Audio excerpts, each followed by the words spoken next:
Bom dia, queridos, a paz do Senhor, que o Senhor nosso Deus, os esteja abençoando nesta manhã de segunda-feira, segundo dia da semana, que o Senhor nosso Deus esteja fortalecendo a você que saiu para o trabalho, a você que ficou em casa, que Deus esteja fortalecendo, os filhos que estão na escola, os que vão ir à tarde, e o que o Senhor, nosso Deus, os mantenha, sob a sua guarda, em nome do Senhor Jesus. Queridos, eu estava lendo um texto hoje, no livro de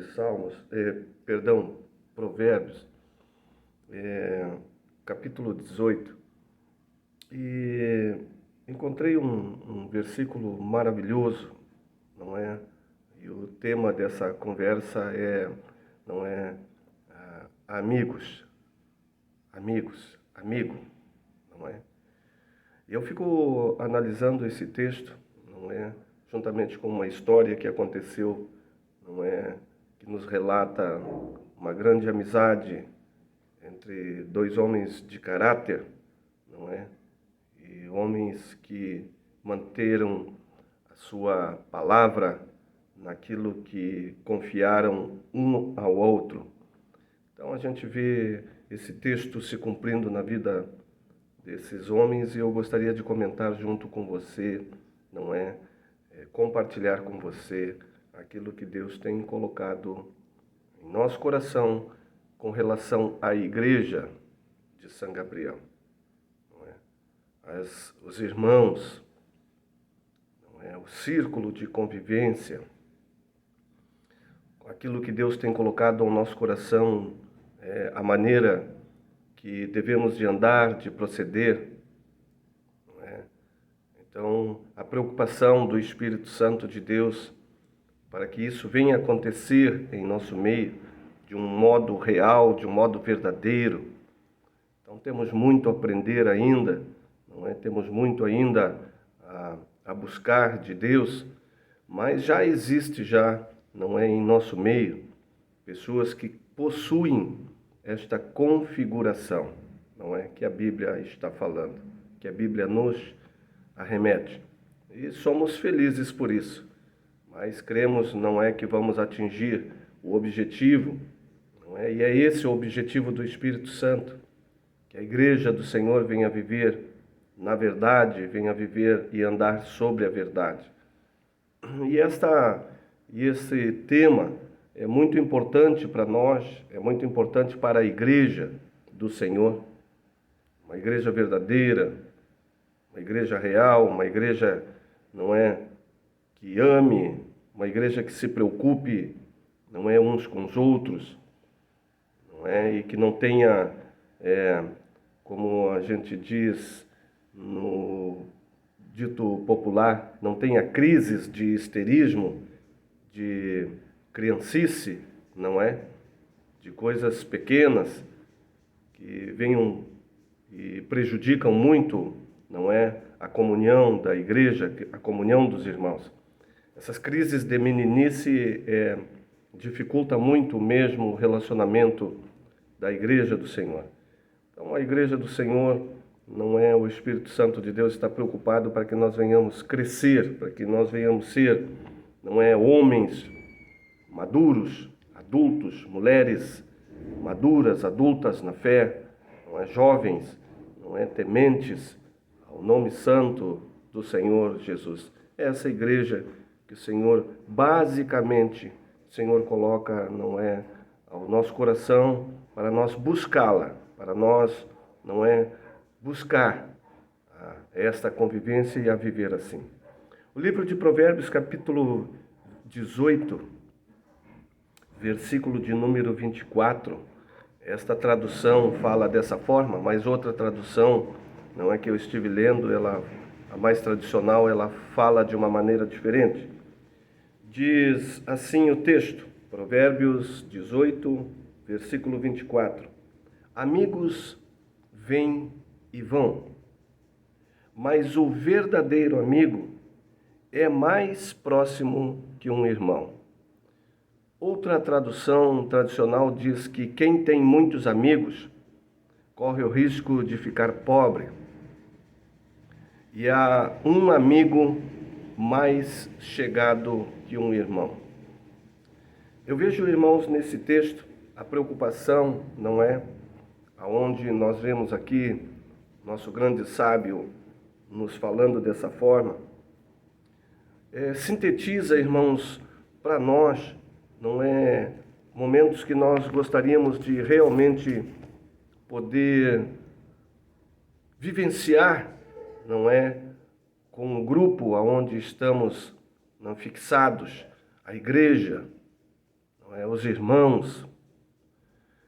Eu fico muito feliz, irmãos, quando em algumas visitas, não é, que eu faço fora do nosso eixo, não é, de igreja, pessoas que me são apresentadas, pessoas que estão necessitadas, pessoas que chegam literalmente a uma encruzilhada da sua vida e eles começam a perceber a importância, não é, de cuidar da vida espiritual. A Bíblia diz que há hora e tempo para tudo em nossas vidas. E quando este momento se achega na vida dessas pessoas, em hora de conversa, às vezes 2 horas de conversa com essas pessoas, com a família, nós podemos perceber, irmãos, o quanto há uma necessidade da igreja se firmar, o quanto há necessidade da igreja crescer, o quanto há necessidade da igreja amadurecer para poder produzir os frutos que o Espírito Santo de Deus quer em nossa vida, ou seja, testemunhar do Senhor Jesus, testemunhar da sua palavra, o quanto é importante. Nós vemos nessas famílias esta dificuldade dessas famílias encontrarem pessoas confiáveis, homens confiáveis, mulheres confiáveis, jovens confiáveis. O quanto há uma necessidade do mundo hoje, irmãos, o quanto há necessidade deste mundo hoje sobre a igreja do Senhor. Confiar na igreja do Senhor. Eu vejo que em busca nessas conversas, essas pessoas realmente querem encontrar pessoas que eles possam se firmar. Pessoas que eles possam realmente, irmãos, como o texto diz, não é? Confiar literalmente. Pessoas que eles possam, irmãos, se apoiar. O mundo está numa crise tremenda. As pessoas, irmãos, estão perdidas. Famílias devastadas. Pessoas desesperançadas. E quando a gente conversa com essas pessoas, algumas horas, eu fico impressionado com a dificuldade da igreja do Senhor nos últimos dias na face da terra, de produzir isto, suprir esta necessidade, não é, do mundo. E é esta a função da igreja. O Senhor Jesus, ele deixou esta função para a igreja. Ele sabia que a diferença que iria fazer nos dias, não é, que estamos vivendo, é a sua presença. A diferença que vai fazer é a sua presença na terra, na vida, através da igreja do Senhor, através de mim e de você. Nós vimos essa história, irmãos, no livro de 2 Samuel, capítulo 9, não é? Essa necessidade da confiança em homens confiáveis, em mulheres confiáveis, em jovens confiáveis, homens maduros, firmes, fortes na fé, homens mulheres, não é, resistentes, resilientes às altas temperaturas do dia, homens que falem a verdade, homens que andem na verdade, mulheres confiáveis, que andem na verdade, que falem a verdade, que vivam a verdade, jovens confiáveis, jovens que andem na verdade, que vivam a verdade do Senhor. Então, o mundo hoje está carente desta igreja, o homem está carente, o mundo hoje está carente, não é? De Jesus, através da minha e da tua vida. Nós vimos um caráter aqui construído sobre a amizade, não é? De dois homens. E isso é perfeitamente possível, irmãos, na minha e na tua vida. Quando nós possuímos esse caráter confiável, nós podemos viver uma grande história de nossas vidas, testemunhando de Cristo na nossa geração, nos nossos dias. Então é muito importante, irmãos, eu e você, não é, nos lembrarmos sempre disso, buscarmos isso e deixarmos de lado, irmãos, não é, a nossa fé de menino, não é, a nossa fé de pessoas inconsequentes, pessoas que não têm controle no que falam, no que testemunham, pessoas que não estão preocupadas e, em vez de testemunhar de Cristo, testemunham das obras malignas, não é? Em vossas vidas, em nossas vidas. Pessoas confiáveis. Aqui temos uma história onde o Senhor vai restituir, não é, a saúde também financeira e física de um descendente de um homem cuja lembrança não foi restaurada. Diz o texto no capítulo 9 de 2 Samuel, dizendo assim: certo dia, Davi procurou saber, ainda existe alguém da família de Saul? Se houver, gostaria de fazer algo por ele, por respeito a Jonatas. Havia um antigo escravo da família de Saul chamado Ziba, e ele foi levado à presença de Davi.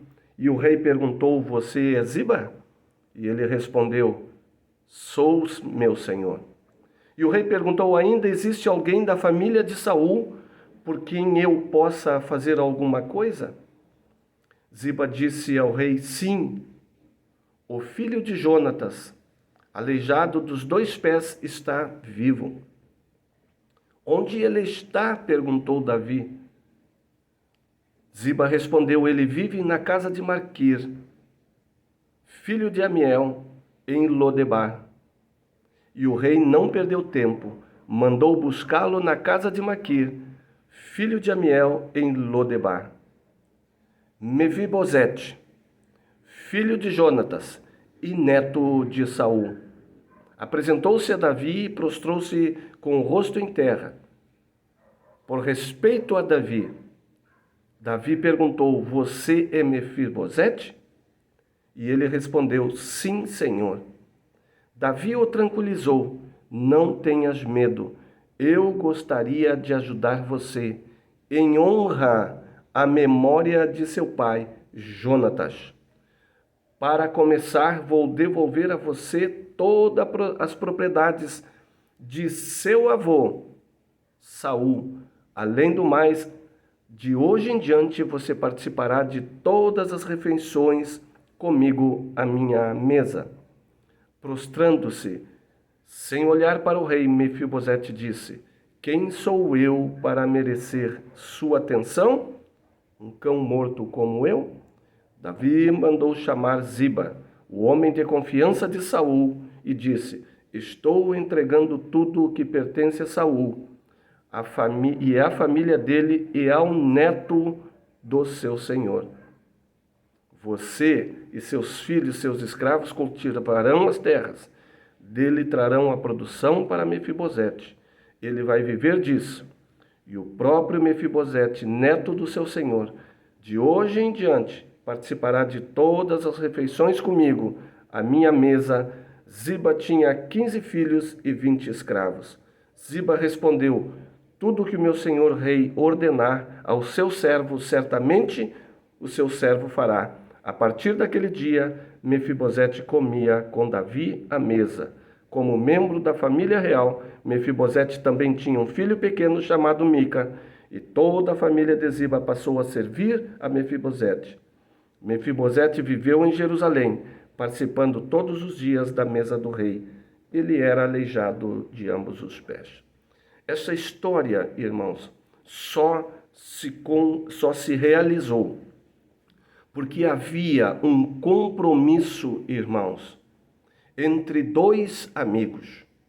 Havia uma aliança formada entre eles, Jonatas, pai de Mefibosete, e Davi, lá na sua juventude. Este amigo Jonatas era filho do rei Saul, príncipe herdeiro, não é, do trono. Porém, Jonatas, ele sabia em seu coração que ele não seria chamado a rei, porque Deus havia colocado também no coração de Jonatas a informação de que Davi seria rei. Saul perseguia Davi, queria matá-lo, destruí-lo, com ciúmes do acontecido com relação a Davi. Jonatas firmou um pacto com Davi, dizendo, os dois, fazendo um compromisso e uma aliança de amigos. Homem mais chegado que um irmão. Que um iria cuidar do outro até que um deles morresse. Ou seja, eles iriam fazer um pacto, não é? E uma aliança que levaria esse pacto junto com eles na morte de qualquer um deles. Ou seja, não haveria nenhuma traição por parte deles. Quando nós aceitamos a pessoa do Senhor Jesus, nós firmamos um pacto com o Senhor. Nós falamos que vamos, não é, tê-lo como único e suficiente em nossas vidas, vamos confiar nele. Porém, irmãos, Deus é fiel em todas as suas afirmações. Porém, o homem continua ainda sendo infiel. Quando o Senhor Jesus pediu para mim e para você testemunharmos dele na face da terra, para haver mudança sobre aqueles que estão necessitados e não conhecem a sua palavra. Foi aquele assunto que eu falei nos primeiros minutos deste texto. O mundo hoje tem necessidade de encontrar uma igreja que tenha esse pacto com o Senhor Jesus, um pacto fiel de viver segundo a sua palavra, poder testemunhar e poder levar uma esperança nova àqueles que estão buscando apoio em nós, na igreja do Senhor. Passado um tempo, nessa história de Davi, Davi no seu trono lembra do pacto que havia feito com um grande amigo e sentiu a necessidade de cumprir o pacto, passado muito tempo. Lembrou da aliança que tinha feito com seu grande amigo lá nos tempos de juventude. E aí decide restaurar, não é, a vida dos descendentes. Irmãos, o quanto o mundo hoje está necessitado do meu testemunho e do teu testemunho, da tua fidelidade, do pacto de tua fidelidade com o Senhor Jesus. A minha fidelidade com o Senhor Jesus, o quanto a igreja está hoje necessitada de sentar à mesa com você, poder confiar, não é, a sua necessidade, poder falar abertamente daquilo que precisa, poder falar abertamente daquilo que necessita, sem ter nenhuma desconfiança que você, não é, vai traí-lo, que você não vai poder ajudá-lo. Esta confiança, irmãos, está cada dia mais, não é tão difícil nos nossos meios, mas há uma necessidade atual que nós venhamos rever esse conceito e tornar-nos confiáveis uns aos outros, principalmente uns aos outros dentro do nosso círculo de convivência cristã, no qual nós prometemos ao Senhor Jesus que iríamos segui-lo, que iríamos andar com Ele. A fidelidade do Senhor continua, irmãos, em alta, continua ainda de pé. Porém, a nossa fidelidade ainda precisa ser restaurada em muitas áreas. É isto que o Espírito Santo de Deus, irmãos, nos últimos dias está clamando sobre a igreja do Senhor. Vivermos esse pacto de aliança que o Senhor fez conosco eternamente. E nós venhamos ser pessoas, uma igreja confiável, uma igreja que ama, uma igreja que se preocupa uns com os outros, uma igreja que auxilia, uma igreja que estende a mão, uma igreja que realmente viva, não é, dentro daquilo que o Senhor, nosso Deus, estabeleceu através da pessoa de Jesus Cristo. Venhamos ter todos os dons dentro da igreja. Venhamos a orar muito, venhamos a buscar muito, venhamos a viver de uma forma integrada, de uma forma real e uma forma honesta dentro da igreja. Que o Senhor nosso Deus, através dessa meditação, possa nos ensinar muito. Davi lembrou do compromisso que havia feito com seu grande amigo, mais chegado que um irmão, e restaurou a vida do seu filho, neto de Saul, cumprindo então aquele compromisso que ele havia feito há muito tempo atrás. Que nós venhamos a cumprir o nosso compromisso feito há muito tempo atrás na nossa vida, quando nós nos decidimos andar com Cristo, quando nós nos decidimos a viver com Ele e viver sobre uma sociedade cristã, uma sociedade, irmãos, cristã, andando na verdade, que é a igreja do Senhor. Que Deus te abençoe. Seja eu e você confiáveis neste mundo, não é? Que Deus te abençoe. Uma semana de bênção, uma semana de vitória, em nome do Senhor Jesus. Oremos. Senhor nosso Deus, nos abençoa, fortaleça todos nós, orienta a tua igreja, cura os enfermos, restaura, Senhor, aquele que está necessitado. Senhor, envia, Senhor, recursos financeiros àquele que está buscando, e o teu nome seja glorificado, o teu nome seja exaltado. Eu oro e te agradeço em nome de Jesus. Amém, queridos? Um bom dia, uma boa semana, em nome de Jesus.